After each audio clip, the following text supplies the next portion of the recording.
to another exciting episode of Straight Talk with Roger Hunt Unscripted. I am your host, Roger Hunt. Today, we're going to talk about a topic that unfortunately has bred a slew of unethical businesses posing as legitimate addiction treatment centers. For those of you that are struggling with drugs or alcohol, it is unimaginable that there are those who would take advantage of families in crisis, but it is a sad reality. Today's guest is a recovering drug addict who has turned her life around and is now a coach helping others overcome their addictions. At the age of 38, Ms. Angie Kitco finally decided to begin the road to recovery. With some hiccups along the way, she has successfully broken her addiction, healed her family, and started 2 successful businesses. She now coaches substance abuse survivors to help themselves discover the truth and live that truth. Please help me welcome to the stage Miss Angie Kitco. Angie, welcome to Straight Talk with Roger Hunt Unscripted. It is a pleasure to have you here, and congratulations on being how many years of a recovering addict? Just about a year. Wow. And my addiction, I was in active addiction for 25 years. So. And I think in even reading your bio, I mean, you were born into a life of drugs, is that correct? I was born into addiction, yes, that's correct. Wow. Now, so mom, dad, other siblings, possibly family members, or just? Grandma and grandpa were both heavy alcoholics. So I was always in that environment. So my mom was an addict, my dad was an addict, my dad was a heavy heroin addict, very heavy heroin addict. And wow. Yeah. So when you say you were born at birth, or just, I know that being addicted, a baby being addicted to drugs, it's unclear if I was actually born addicted, but I know so it's really uncommon for somebody who's addicted to heroin to be with somebody who's not. So for my mom to have been with my dad, I sort of been piecing together certain things over the years since my mom did pass away when I was 6. She was only 26 years old, so I don't know too much, but like looking back into her medical history and things, that's what I put together, is that she was absolutely a user, and that's what she died from. So with you being an addict yourself, now recovering, now a life coach, at what process did you begin the road to healing? Because all through your childhood, you dealt with drugs, and from opioids, I understand you were on opioids, fentanyl. How did you, from house to house, you talked about being from house to house. How did you escape all of that? So, a little bit of background. So yes, my dad was a heavy heroin addict, and as a child, so I used to watch my father overdose. I would have to walk into a room and my dad would be seizing with a needle in his arm. And as an 8-year-old child, I would know, take the needle out, get him into the bathroom. We would pull him into the bathroom, get him into cold water, watch him turn blue. It was insane. So things were just so hectic and so crazy, and there was no stability. I left home when I was 13, and was with an older boyfriend at the time, and immediately fell into the whole street drug thing. Did that for years and years and years, and that was easy to get out of. And then it turned to pharmaceuticals, and it was the opiates, and it was all the prescribed things. So go back to Dad. So pulling the needle out of Dad's arm, who assisted you in doing that? You say because you had to put him in the bathtub, get cold water. Who assisted you in doing that? My older stepsister and I used to be able to do that all on our own. So was it possible that other family members, did they become addicted watching Dad do what he did? Yes, not my older stepsister, but my younger half-sister, to this day, is still struggling, and I don't know where she's at. Wow. So, and then you became addicted, and they say using the pharmaceuticals and other street drugs and things of that nature. And we were talking, off camera a little bit though. Tell us about the situation that going into a drug house and how what made you turn around in this situation. The street drug, what really got me out of that was quite simple. At this point, I'd already been involved in so much criminal activity, it was insane. But my sort of breaking point was I was actually dealing methamphetamine on the East Coast in Washington DC area clubs. And one night at a club, obviously I was high too. So I would just, it was just out of control. And I propositioned an undercover police officer, and I walked up to her in the club, and she looked at me and just dead in the eyes and said, "I'm giving you 5 seconds to walk out of this club and never walk back in." And I don't know how I got that lucky, because with everything that I had on me at the time, I would have been in jail right now, for sure. It was a long sentence. So in dealing with drug, and I don't know, so, you know, I see people that may have been through drugs or dealt with drugs. How does that really affect the mental state as far as, you know, are you aware of your surroundings, or are you just trying to get your next fix, your next high? I mean, what type of stability or state of mind are you in? Really, you just don't care. There is really nothing, you have no idea what's going on. You don't know, there's no reality. There's nothing real. So, just trying to get your next fix, looking to get the next fix? Yep, pretty much. Wow. So, I mean, how would you what would you do to get your fix? Or is there certain things that you have to do to get your fix? Oh, or no, just I was pretty fortunate. sufficient to have money? Yeah. Okay. Yeah. Because I hear stories of some people happen to, they call them the drug houses, or there's other terms for them as well, but prostitution Yeah. and all of that. So did you witness any of that while you were, I'm not saying that you're out in the streets or anything, but did you witness any of that when you went to different various places? No, I never really got down and dirty into that. That was more growing up. I saw that with my father, because he was always in and out of crack houses and heroin houses, and we would always have really sketchy people at our house constantly. So, but after I got away, I kind of fell into a bit of a better crowd, for lack of a better word. So I wasn't really down and dirty like that. So better crowd, what's a better crowd? I guess like the middle class world of drug.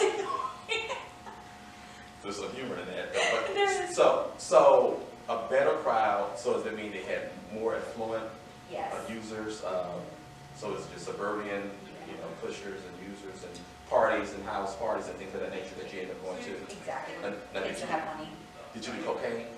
So you did cocaine, opioids, fentanyl, and what else? Meth. Wow, did you have to cook? Did you cook meth, or did you just okay? So it was readily available for you if you needed. Yeah. Now I'm gonna ask this question: I'm always curious, because for people to get hooked on it, isn't it an expensive habit? Isn't it expensive to? Cocaine is a very expensive habit to have. I committed several felonies at my teenage years, which is what really got me hooked. With my ex, we did some very bad things. But meth, they were shipping it to me from California when it first kind of came out. So I had friends who were fronting it to me that I knew on the West Coast and send it out. So I didn't really have, I was getting paid in drugs to sell the drugs. Wow. Yeah. So a whole business of trying to get to what you need in order to get the fix. So now, did you supply other friends or family? Did you supply family members, or did you supply friends? Or No, friends, yeah. just friends primarily? Yeah. How are they doing? Any of your friends, are they survivors of this epidemic? Yeah, most of my friends from my teenage years are doing really well. I was actually the one who took the longest to get myself together. But everybody's got kids. I don't know anybody from those years who would die from overdose. But I know friends who I met in the Narcotics Anonymous program who have unfortunately passed from overdose.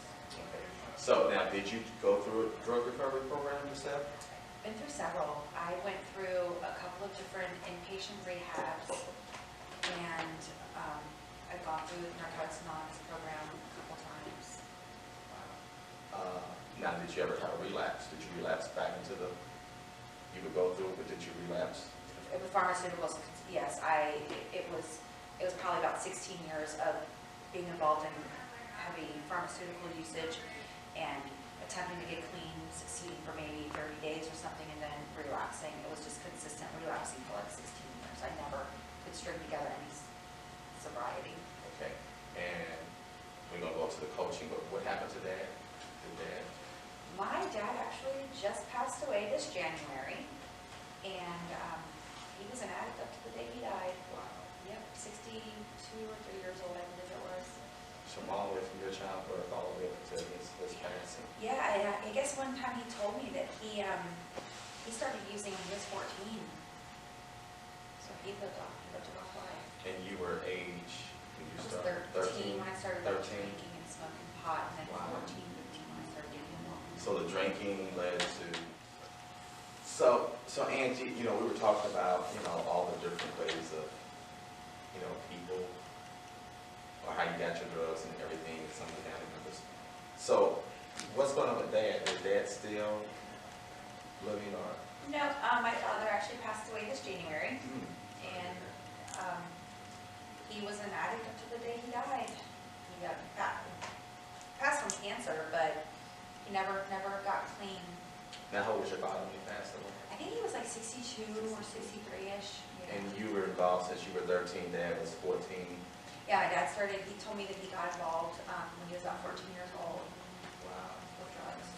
So now let's move, we're gonna move to the good stuff, now the positive stuff, if there is such a thing. So you're recovered, and now how long, you said, how long you been for a year now? Yeah, about a year. So you're in recovery, congratulations on that. Thank you. You've been through some counseling, some sessions and things of that nature yourself. And so now understand that you are a life coach as well. So tell us, so going from being an addict to recovery to the coach, kind of walk us through that process. So you were an addict first, now you've gone through recovery, and kind of tell us about that process. Well, my husband, so I hit my rock bottom a couple of years ago, and it was sort of, we hit our rock bottom together, and my husband had lost 2 very, very, very well-paying jobs in a matter of 18 months. And when he lost that second job, he said, hey, I have to do something has to change, because he was an alcoholic, I was in active addiction, our family was in absolute chaos, our children were suffering, there was anger, there was betrayal, there was just so much stuff going on in our family. So my husband Mike came to me and said, listen, something needs to change, I need to change. So he quit drinking, he went on this journey of health and mindfulness and meditation and stuff. And at first I'm like, oh yeah, well yeah, you do need to change, you do need things to change. I'm good, right? I'm fine. And he said, no, what you don't understand is, and you just kind of either get on board with this or we can't be together anymore. So my husband filed for divorce. And that was my ultimate rock bottom, kind of, and I hesitate when I say that because I felt that it was like forced recovery. So for a year, I kind of played clean and kind of just hit it a little bit better. And then I started doing things like meditation and paying more attention to what I was doing, and finally made the decision myself, like, okay, I have to do this now. He was building his own coaching practice, he was doing really good, and I was just, I can't be doing this and be by his side while he's building a successful business, right? So it was that summer, whatever it was, that I just decided, okay, I have to do something, I have to get clean. And that's when I really got serious about my recovery. So, in doing the recovery process, going through the recovery, was it painful? When I say painful, because you're not doing the drugs anymore, the need for the drugs, was that need there? Was that want there? Was it a painful struggle not to have those drugs anymore? I mean, everything has a withdrawal. Everything does. And when this last time, when I went to recovery, it was pharmaceutical speed and anti-anxiety and sleeping medication. And so, yeah, there was definitely some withdrawal time period there. It actually takes several years for it to get out of your subconscious. And so in recovery, a lot of us suffer from what's called like drug dreams. So things will come up in our dreams consistently, and you'll wake up, and I mean, it happens to me pretty frequently, where you wake up and you're almost like, oh no, did I, what happened? And you have to really check yourself, yeah. Wow, so, and even doing that, so, and you talk about relapsing, everything, going through the recovery process, was it a time that you found yourself staying away from common people that did those type of things? So you had to, in a sense, you had to isolate yourself from the problem.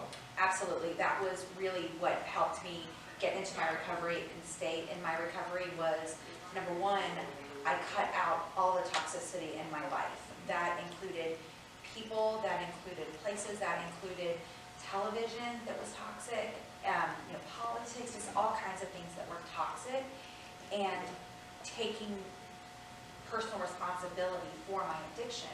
Because, I'm 40 years old now, and for 25 years I blamed my father, my mother for dying, my stepmother for being, I blamed everybody, my husband, my kids, for my addiction. And I finally took responsibility for it and said, okay, no, this is on me.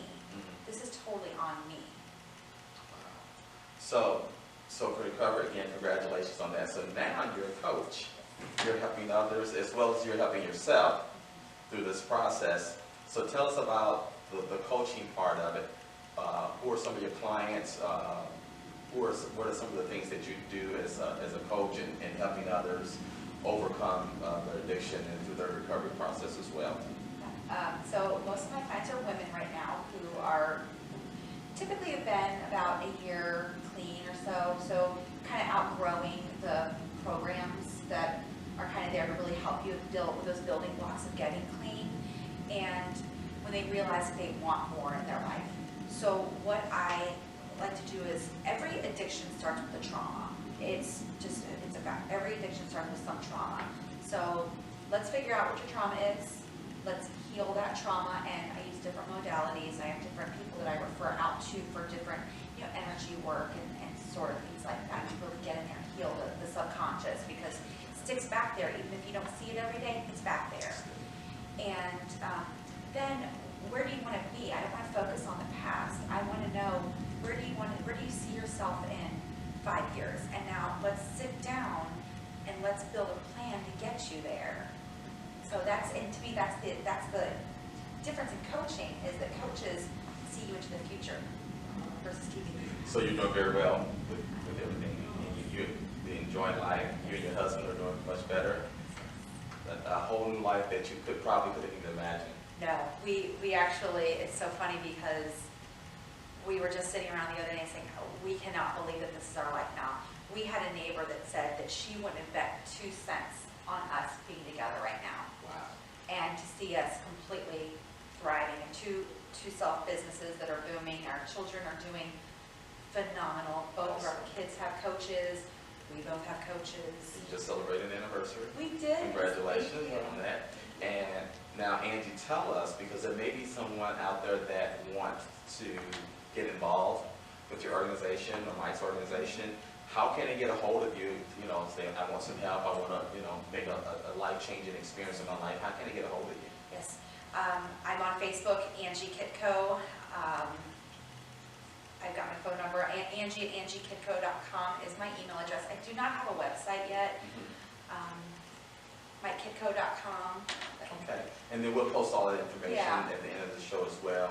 But thank you so much for sharing part of your life story with you. Congratulations. Thank you.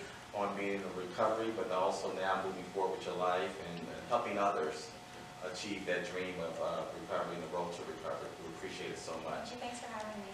You're so welcome.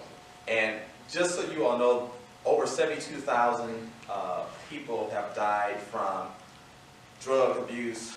Needless to say, that number will probably increasingly rise as time goes on. If you need help, reach out to the National Drug Coalition to get some help, to find a way to not be addicted to these drugs, these opioids, the fentanyl, and things of that nature. Get some help. There's help available to you. And again, we certainly thank Angie for being a part of our show. When we come back, we're going to have another exciting guest on the show. He's an up-and-coming singing artist. He has a CD that he's going to be releasing soon. So when we come back with Straight Talk with Roger Hunt, we'll be sure to hear some fantastic music. Artist. He does spoken word, he can do a little poetry, and he can rap. Get ready to make some noise for Tono Wilson. Thanks for the love, bro. Thanks for the love. Shout out to Roger Hunt. I appreciate him having me on the show today. First thing I'm going to do is a poem called Think Determined. I'm putting in work, even on Sundays, calling the Big Bang a bouquet of cataclysmic supernovae that God made from antimatter and duct tape. I think therefore I am Mr. Rene Descartes, so before my mind departs this earthly heart, God may be defined as the essence of thought. So sin is something of a mental complexion, and blessings are a psychological reference to something that God suggested. I'm Ezekiel, how I'm preaching to these dry bones, and they catch fire like lighters when I spit poems. But if these scriptures was coming from Buddha Sanskrit, this type of literature came from Osiris and Isis, Egyptian myths and hieroglyphs, what does it mean to believe John Hicks? Maybe all religious paths can lead to God, and what Mark Hume considers sin doesn't matter anymore, because all these religious controversies lead to another war. The rhetoric of Aristotle was too vast to sell in bottles, so I'm scanning Bibles and time portals, sending my words to the shores like the vessels in my throat, choked, and the Pope took what I wrote, put it in a can of Coke, and sold it to every coast. I'm a radical archbishop that lost jurisdiction, as communicated and recommended for exorcism for affiliation with these heathens that's been spitting. Jehovah's Witness say he needs some Jesus in them, but considering the fact a Muslim might ram a plane into a building and the holy wars were started by a group of Christians, maybe religion has no influence on my decision. Y'all thinking alike. I'm a rebel politician. You praying to a doctor when God is your physician. This is my opinion. Premonition is based on ammunition, so it's harmful or hurtful for them to even listen. Like, why would they pay attention? The mind is a weapon, the thought is a bullet, determination is a trigger, and I'm about to pull it. Think determined. Really? How many believers we got in the house? Let's get some noise, make some noise. We gotta be afraid to affirm the belief in God. Are you a believer? This is your season. It's your turn to fly. It's your turn to fly. Are you a believer? Or this is your season. It's your turn to fly. It's your turn to fly. Under the wings of a guardian angel, singing shoot for the sky, no matter how long it takes you.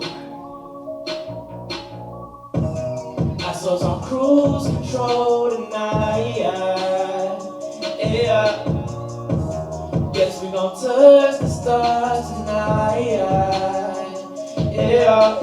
We gon' pass the moon, cause love is gonna take us. We're invincible, nobody is gonna break us. We gon' pass the moon, cause love is gonna take us. We're invincible. Are you a believer? This is your season. It's your time to fly. It's your time to fly. Are you a believer? This is your season. It's your turn to fly. It's your turn to fly. I got a future from Jesus. You know my God is a keeper. Time to go cast out my demons. Thank God for saving a heathen. Living my life to my zenith. Knowing I'm never no genius. Still by the one ain't believing. New meaning of early achievement. 99 is not enough, man, I need 100 plus. Must have seen the fate, just to go and get me through the rough. When I'm down on my luck, when I'm down on my luck, I need God to pick me up. What? This is your season. My grandma would always teach me from Ephesians that it's a time for everything. This is your season. We're investing in your spirit. We're all meant to be here for a reason. This is your season. It's your turn to fly. It's your turn to fly. Before anything comes into existence, it starts with a belief, conception, thought, grounded in whatever you have confidence in. Do you believe? Step out. Step out. Are you a believer? This is your season. It's your turn to fly. It's your turn to fly. Are you a believer? This is your season. It's your turn to fly. Are you a believer? This is your season. It's your time to fly, it's your time to fly, Are you a believer? This is your season. It's your time to fly, it's your time to fly, I got a feature from Jesus. You know my God is a keeper. Time to go cast out my demons. Thank God for saving a heathen. Living my life to my zenith. Knowing I'm never no genius. Somebody one ain't believing. New meaning of early achievement. 99 is not enough. Man, I need 100 plus. Must have seen the faith just to go and get me through the rough. When I'm down on my luck. When I'm down on my luck, I need God to pick me up. What?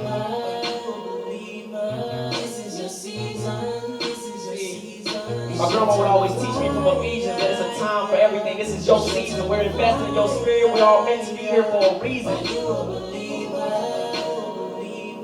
This is your season. It's your time to fly.